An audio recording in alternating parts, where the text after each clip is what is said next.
चलिए आज हम कुछ important astrological placement and conjunctions की बात करेंगे, एक्सिस की बात करेंगे जो ट्विन फ्लेम जर्नी में बहुत ही सिग्निफिकेंट रोल प्ले करते हैं एंड आप लोग कहीं ना कहीं उसे मिस कर जाते हैं एंड आप उनसे रिलेटेड इनर वर्क एंड कोई भी रेमेडी नहीं कर पाते हैं एंड आप ढूंढते रह जाते हैं कि अब क्या बाकी बचा है। और हमारा काम यही है कि उन छोटे छोटे पॉइंट्स को निकाल के लेके आना, जो चीज़ें आपको वर्क करनी है एंड ये सब डिवाइनली गाइडेड होता है और जैसा हमें डिवाइन ऑर्डर होता है हम वैसी वैसी वीडियोस आपके सामने क्रिएट करते हैं। सो अगर ये वीडियो आपको अच्छी लगती है तो आप इसे दूसरे twin flames and spiritual beings तक ज़रूर शेयर करें, हो सकता है उनकी कुछ हेल्प हो जाए। Thank you so much. So वैसे तो पूरी कुंडली ही बहुत इम्पॉर्टेंट रोल प्ले करती है, पर मैं अपना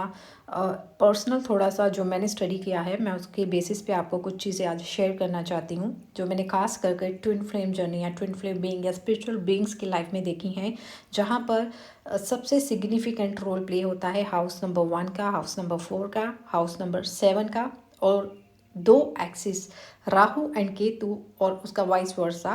केतु एंड राहु एक्सिस का और मोक्ष त्रिकोणा का बहुत ही इंपॉर्टेंट रोल प्ले है। डेफिनेटली यहाँ पर गण, हर कुंडली के अंदर एक गण रहता है, मीन्स 3 तरह के गण रहते हैं जो हमारी आइडेंटिटी को बताते हैं। आप देव गण के हैं, मनुष्य गण के हैं, राक्षस गण के हैं। सो उसके बारे में भी टू द पॉइंट हम बात करेंगे। And importance of Jupiter and moon बहुत ही इंपॉर्टेंट रोल प्ले करते हैं इन ट्विन फ्लेम जर्नी, उसके बारे में थोड़ा थोड़ा हम बात करेंगे। एंड एक हम बात करेंगे कंजक्शन की जो बहुत ही इंपॉर्टेंट है इन ट्विन फ्लेम जर्नी एंड मैंने ये कंजक्शन ट्विन फ्लेम जर्नी में नॉर्मली पाई है, जो है राहु एंड सैटर्न की कंजक्शन, जिसे हम श्रापित योग भी बोलते हैं, यहाँ जिसे हम प्रेत योग भी बोलते हैं। इसके बारे में हम डिस्कस करेंगे। सो अगर हम डिवाइन मैस्कुलिन की बात करें तो आपने भी देखा होगा वो एक स्ट्रॉन्ग पर्सनालिटी को कैरी करते हैं, उनके अंदर कॉन्फिडेंस भी होता है, उनके अंदर एबिलिटीज़ भी होती हैं, या उनके अंदर एक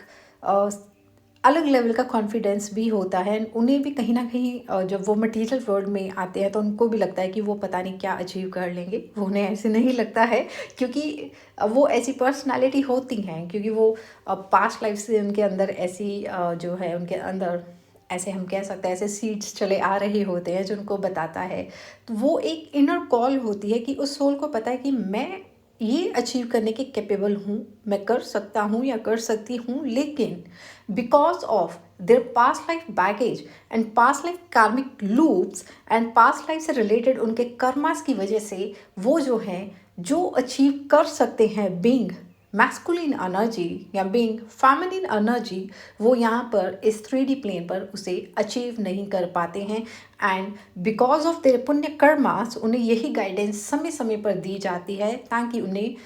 थोड़ा बहुत वो हेल्प करके अपने आप को एक ट्रैक पे ले आए और अपना जो सोल पर्पस करने आए हैं उसे वो सर्व कर पाए।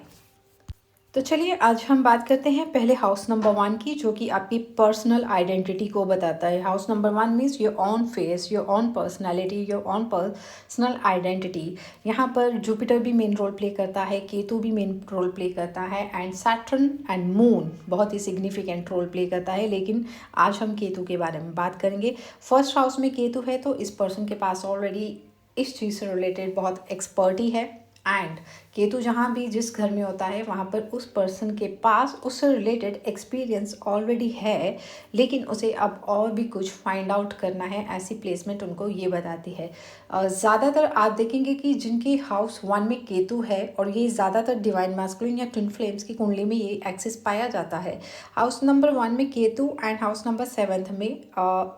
राहु का होना, जहाँ पे राहु है केतु उसके ऑपोजिट होगा और वाइस वर्सा। सो हाउस नंबर 7 जो है वो है रिलेटेड टू रिलेशनशिप्स। रिलेशनशिप आपका कामिक फील्ड में भी हो सकता है, आपका वर्क प्लेस पे भी हो सकता है, रिलेशनशिप आपका अपने स्पाउस के साथ भी हो सकता है। सो एस्ट्रोलॉजिकली यही रिलेशनशिप्स जो हैं ज़्यादातर यहाँ पर बताए जाते हैं, लेकिन जो ट्विन फ्लेम जर्नी में मैंने सबसे इम्पॉर्टेंट रिलेशनशिप यहाँ पर देखा है, चाहे आपका अपनी पर्सनल आइडेंटिटी हाउस नंबर 1 से है या हाउस नंबर 7 रिलेशनशिप से है, ये रिलेशनशिप आपका अपनी इनर सोल के साथ कैसा है ये ज़्यादातर नहीं बताया जाता है। और ये तभी पता चलता है या बताया जाता है जिन्होंने इस चीज़ को फील किया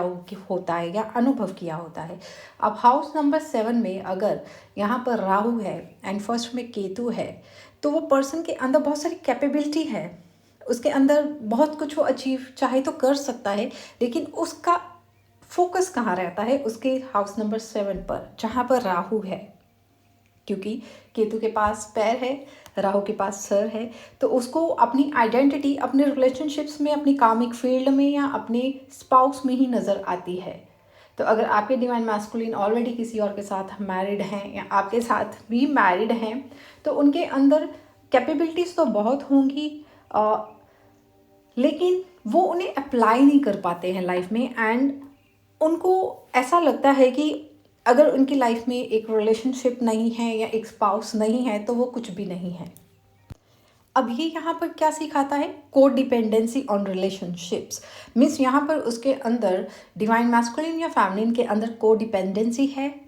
ऑब्सेशन डेफिनेटली पाई जाती है, attachment, extremely deep rooted attachment पाई जाती है। लेकिन यहाँ पर अटैचमेंट है, ऑब्सेशन है एंड यहाँ पर पास्ट लाइफ कर्मा भी है दोनों के बीच में, लेकिन इमोशनल प्रेजेंस नहीं होती है, एक सोल कनेक्टिविटी नहीं होती है यहाँ पर, क्योंकि एक तरह की रिस्पॉन्सिबिलिटी रहती है और एक तरह की को डिपेंडेंसी है, ऑब्सेशन है, क्योंकि एक्सिस ऐसा है, क्योंकि इस पर्सन को लगता है कि मेरा इस एक्सिस के बिना कुछ हो नहीं सकता, इसलिए उनको इस लूप से निकालना बहुत ही डिफ़िकल्ट हो जाता है, क्योंकि उस पर्सन की आइडेंटिटी ही वहाँ पर है और वो पर्सन उसी के इर्द गिर्द बार बार घूमते रहते हैं। और आप लोग सोचते हैं कि हम इतना इनर वर्क कर रहे हैं और हमारे डिवाइन मैस्कुलिन जो है थर्ड रिलेशनशिप्स या रिलेशनशिप से फोकस नहीं हटा पा रहे हैं, क्योंकि उसका मेन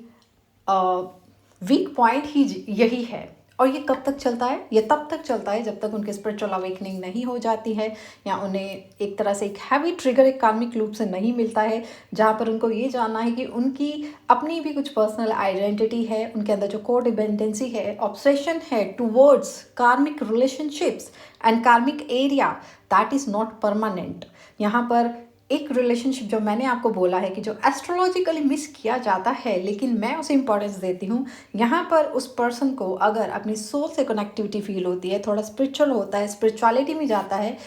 और जिसका एक्सिस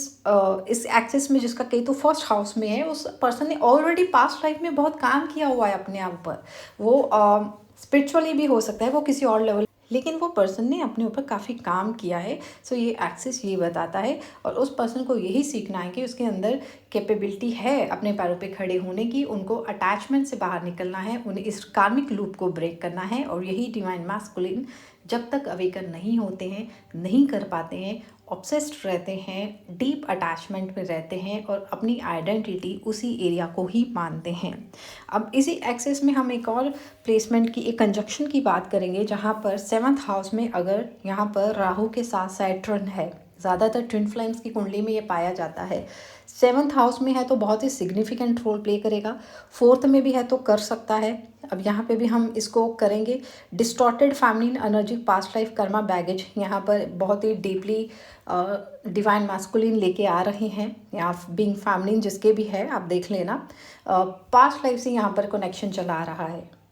और जब हम राहु और सैटर्न का कंजक्शन की बात करते हैं तो ये कंजक्शन जो है यहाँ पर एक तरह से श्रापित योग भी बोला जाता है या प्रेत योग भी बोला जाता है। और आपने बड़ी बार नोटिस किया होगा, काफ़ी बार नोटिस किया होगा कि आपके डिवाइन मैस्कुलिन जो जिसके 7th हाउस में, अगर खास करके 7th हाउस में ये कंजक्शन है, रिलेशनशिप स्पाउस के हाउस में है, तो उनका स्पाउस जो होगा बहुत ही ज़्यादा कंट्रोलिंग होगा, बहुत ही ज़्यादा ऑब्सेस्ड होगा, बहुत ही डीपली अटैचमेंट्स में होगा, यहाँ तक कि वो डिवाइन मैस्कुलिन को अपनी लाइफ में रखने के लिए किसी तरह की तंत्र साधना या ब्लैक मैजिक या छोटे मोटे स्पेल या छोटी मोटी प्रार्थनाएं, जो भी वॉट एवर, जैसे भी उसको अपनी लाइफ में रखना है, क्योंकि बिकॉज ऑब्सेशन है जो पास्ट लाइफ से चली आ रही है। और यहाँ पर ज़्यादातर पॉसिबिलिटीज़ हो सकती हैं कि ये तंत्र साधना जो है उनके ऊपर पास्ट लाइफ से चली आ रही है, जिसको ब्रेक करना इज़ वेरी डिफ़िकल्ट और वेरी पावरफुल, वेरी स्ट्रॉन्ग कार्मिक लूप है।